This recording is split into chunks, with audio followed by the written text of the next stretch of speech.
A very good morning to all of you. Welcome to class 1 students. I am Ms. Shweta Mishra and I am going to teach you grammar.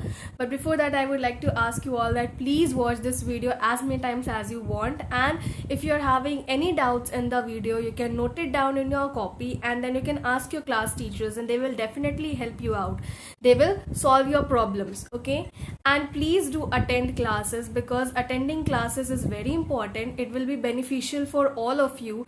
As you all know that if you are attending classes, what will happen is that the video that you are seeing it is the first time that you are learning everything, right?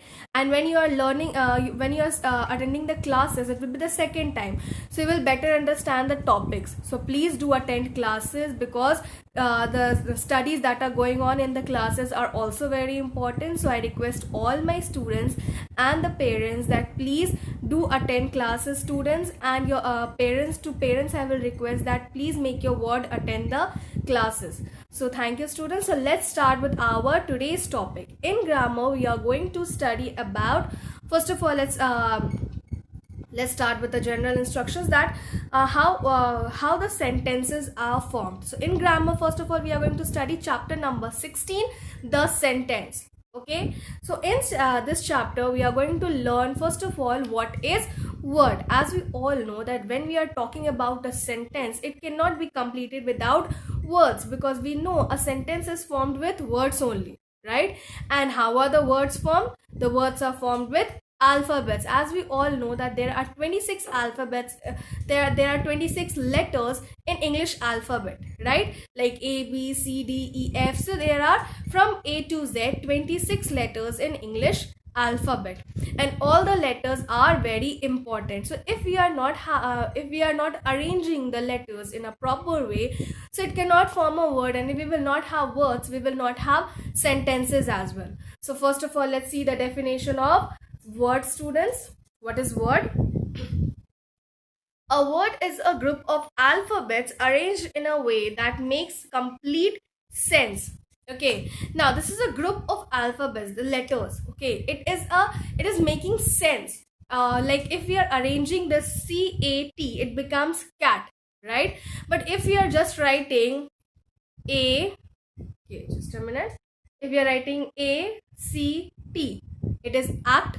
It is also a word. But if we are writing TCA, is it making any sense? TCA. It's not at all making any sense. We cannot understand what is written there, which word. We will not imagine anything in our mind after reading this, right?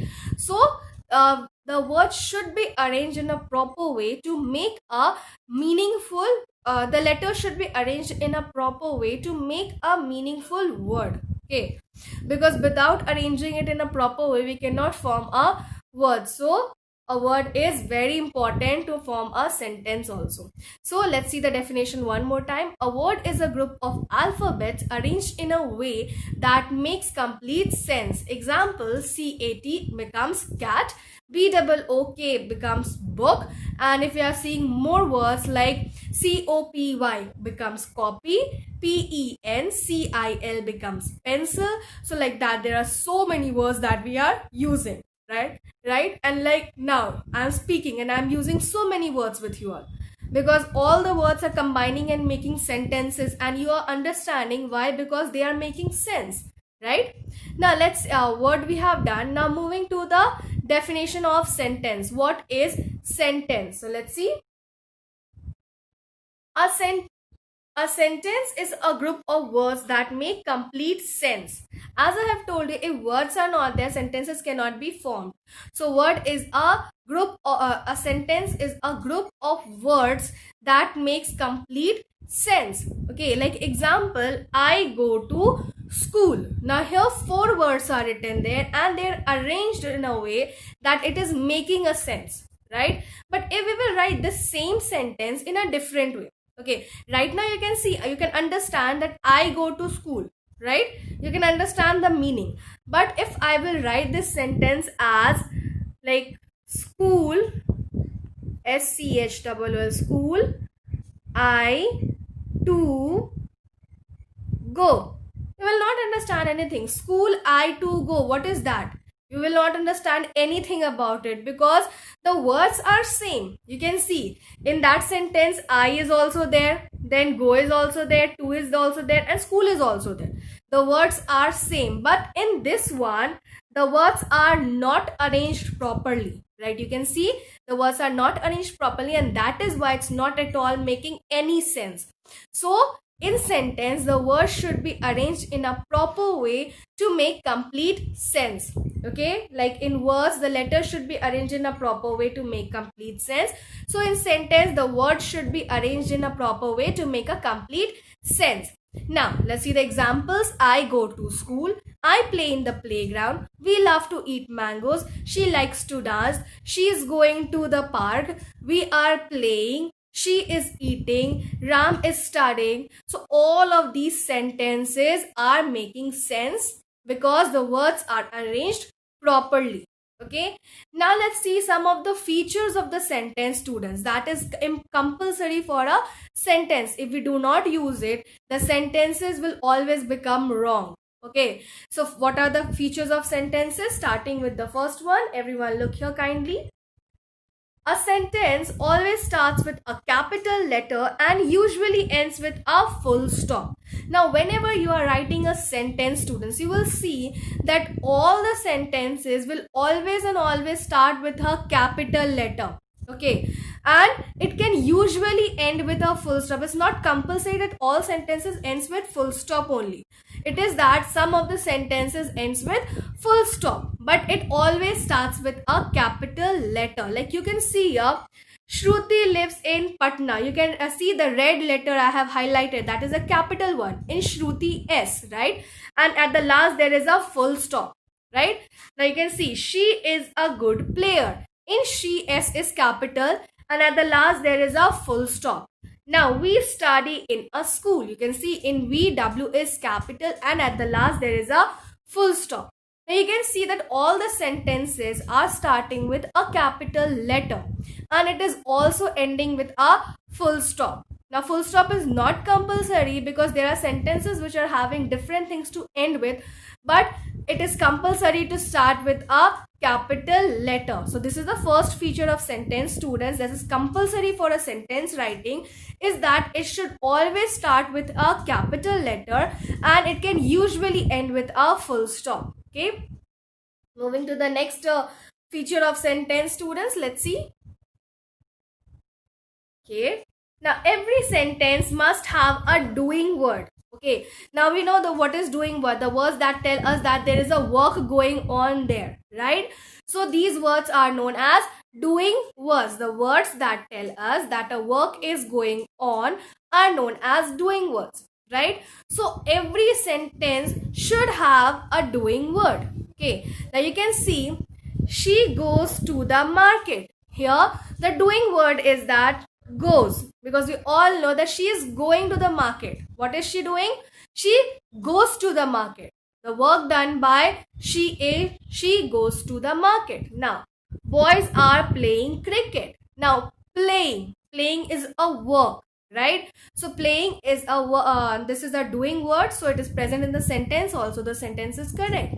He is dancing. Dancing is a doing word, right? You can see every sentence is having a doing word. Here it is playing, here it is dancing, right? She goes to the market, goes. Boys are playing cricket, playing. He is dancing, dancing. All of these are doing words. Okay. Now let's see other feature of sentence, students, that sentences that ask something are called questions. They end with question mark. Example, what is your name? Where do you live? What are you doing? Now as I have told you that all the sentences is not compulsory that it will always stop with a end with a full stop only. But there are some questions that are ending with question marks also. Now the sentences that are asking us something about like what we are doing, what we are eating, what we are wearing, all these questions, they are they are known as questions. Okay, so these sentences, they are asking us about something, so they are known as questions. Like here you can see what is your name, So I am asking you about this. Like for example, if I'm asking a girl like what is your name, so that is a question that I'm asking to her, right? This is a sentence because all the words are arranged in a proper way and it is making a meaning, but it is asking something, so it is a question. Okay, question sentence. Okay, now where do you live, what are you doing, what are you studying? So all these are questions. Okay, so this is the third feature of sentence. Now moving to the next feature of sentence, students, let's see. Next is, okay, sentences that tell us something are called, say, statements. Example, I love reading books, she is a good girl, we are studying in class 1. Now we all know that when we are telling something, okay, when we are talking and we are telling something, right now I am telling to you, okay. So for example, if I am telling you ki please study, I am teaching you, so I am telling you something, right? So these sentences are known as statements. Okay, these sentences, they are known as statements. You can see, for example, I love reading books, so I am telling you all about this. Okay, this is my hobby, my work, whatever I am doing, but I am telling you this, that I love reading books, right? So it is a statement. Okay, sorry. Now she is a good girl, I am telling you that that girl is a good girl, right? So it is a statement. Next, we are studying in class 1, so that also is a statement because I am telling you something or you all are telling me something, right? So the sentences that tell us something are called statements. Okay, so let's revise the features of sentence, students. First one was that the sentence always starts with a capital letter and usually ends with a full stop. Second was that the sentence that asks us something is known as questions. Okay. The third one is that the sentence that tell us something are called statements. Okay. And a sentence should always have a doing word in it. Okay. So all of these are the features of sentence that you will learn. Now let's move on towards our homework, students. And always remember that you have to start with the capital letter and end with the full stop. So round is the earth. So it will start the, T-H-E, the, earth, E-A-R-T-H, earth, is round, R-O-U-N-D, round, and a full stop. Okay, the earth is round, T capital, and at the last full stop. House is the beautiful. So here T-H-E, the house, H-O-U-S-E, house, is beautiful, B-E-A-U-T-I-F-U-L, beautiful. Okay, you have seen I'm starting with the T capital and ending with a full stop. Okay, so next is bath take I every morning. So it is I will be capital, I take, T-A-K, take, a bath, B-A-T-H, bath. You can write every, E-V-E-R-Y, every, morning, M-O-R-N-I-N-G, and a full stop. Okay, always remember to put the full stop. Now moving to the next question, students, that is Shruti mango eats 5. Okay, now let's start. S will be capital, S-H-R-U-T-I, Shruti. Okay, eats, E-A-T-S, eats 5, F-I-V-E, 5 mangoes, M-A-N-G-O-E-S, mangoes, and a full stop. Okay, Shruti is capital, and after mangoes there will be a full stop. Okay, now next is beautiful dress wearing is she a. So it will start with S capital, she is wearing, W-E-A-R-I-N-G, wearing a beautiful dress, B-E-A-U-T-I-F-U-L, beautiful D-R-E-S-S, dress, and a full stop. Okay. So this is your homework, students, that you have to complete in your grammar copy. Okay. Now, as I have told you, you will first of all do is, okay, let's see the homework. This was your homework that you have to do in your copy. Now, grammar homework is that students read chapter number 16, the sentence. With that, you have to learn the definition of adjective and verb, and you have to learn and write the definition of word and sentence in your copy. Do the given homework, that is arrange the jumbled words and make a meaningful sentence using capital letter and full stop in your copy. Okay, that right now I have explained you. So I hope everyone understood everything. So thank you, students, and have a great day. Thank you.